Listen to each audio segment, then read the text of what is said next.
The indigenous communities of North America, despite being separated by vast distances from other human groups, had cultural traits reminiscent of customs from overseas peoples.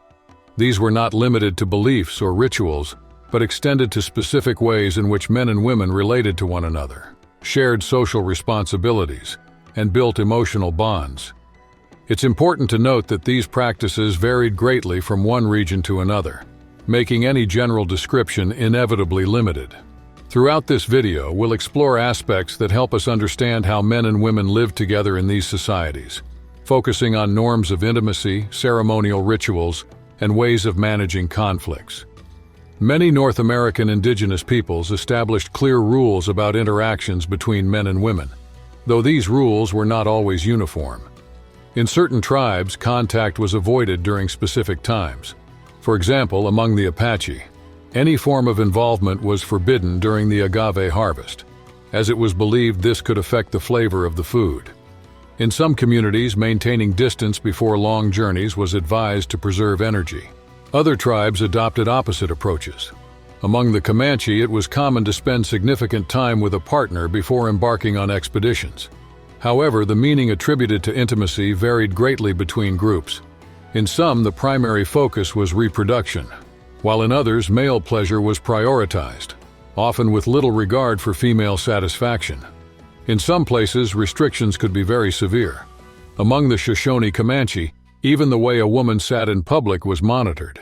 If she did not keep her knees together, she could face painful punishments. In certain communities, intimate interactions took on a ritualistic value. Among the Mandan, for instance, women and girls dressed in animal hides served food to elders during a buffalo-related celebration.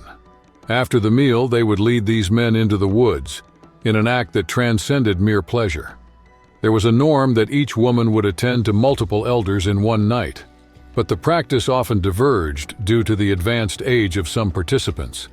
Instead of physical acts, they could replace them with prayers to attract successful hunts. On these occasions, kissing was not part of the custom, as it was believed its absence contributed to the health of future generations. Rape was considered one of the most severe crimes in many tribes, and in some cases, capital punishment was enforced. However, the community did not always resort to execution.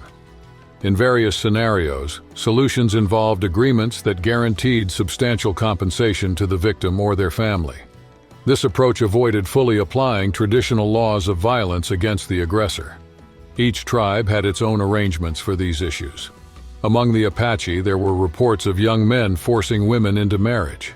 In such cases, some families would give the woman to the same man who had attacked her, reflecting the social pressures affecting all parties involved. Among the Zuni, trials were held before the community, and the victim had the authority to decide the perpetrator's fate. If they wished for death, execution was immediate. Nevertheless, in most cases, the choice fell on offering valuable compensation, resolving the matter without additional violence. Among the Ojibwe, fear permeated many relationships. Women were instructed to fear potential attacks, and the group's shaman reinforced this feeling by announcing the presence of a spirit that would possess a man's body to harm them.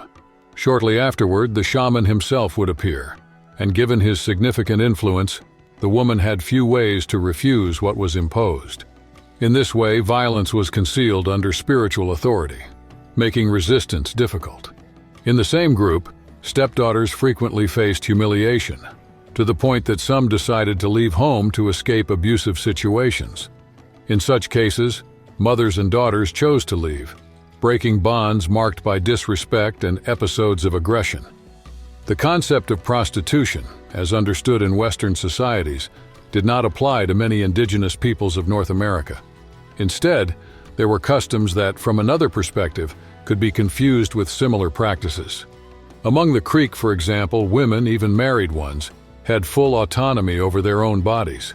It was not uncommon for them to choose to spend the night with a visitor or guest, exercising a right their community deemed legitimate. In other tribes, the dynamics could take different forms. Among the Salish, there was a group of women, whether single or married, designated by the elders to sleep with certain people. Polygamy was part of their culture, and the freedom to choose with whom to share a bed was a natural aspect of daily life. Furthermore, There were instances where a man would offer his wife to a guest from another tribe, not as a transaction, but as a gesture of hospitality. In some communities, women didn't have a say in deciding who would spend the night with a guest. The men made this choice, similar to what happened among the Omaha. If the community felt that someone was abusing this practice, punitive measures were taken. Among the Papago, women were assigned the role of forming temporary pairs with visitors during festivals, resulting in brief connections during the celebrations. During these festive moments, young people would engage in short-term relationships. Some of these bonds developed into stable unions, forming new families. When that didn't happen, any children born from these encounters were fully accepted into the group and given all the care they needed. Among the Pima, neighbors to the Papago, a specific group of women wasn't judged for their seductive behavior. They had the freedom to choose whether to follow a more conventional path or wait for the next festival, when they'd have another chance to find partners. This process was seen as a natural part of community life. In many Native American tribes, while there was some openness in interactions between men and women, adultery was often harshly punished. An exception was the Hopi, where a man could have a second wife in addition to his primary one. Outside of this exception, other indigenous societies imposed severe penalties on wives who broke their vows, and in some cases on husbands who did the same. These strict rules were tied to the negotiations that took place before marriage. The groom would offer gifts to the bride's family, creating the perception that she in some way belonged to him. As a result, infidelity was not only seen as betrayal, but also as a serious offense. Among the Comanche, for instance, women involved in infidelity could be expelled from the group or even sold into slavery. In many cases, they faced physical punishments, had their hair shaved, or were beaten before being sent back to their families. In extreme situations, they were tied up in isolated places, left at the mercy of wild animals, showing how severely this behavior was treated. Among the Shoshone, suspicion of infidelity triggered reactions not only from men.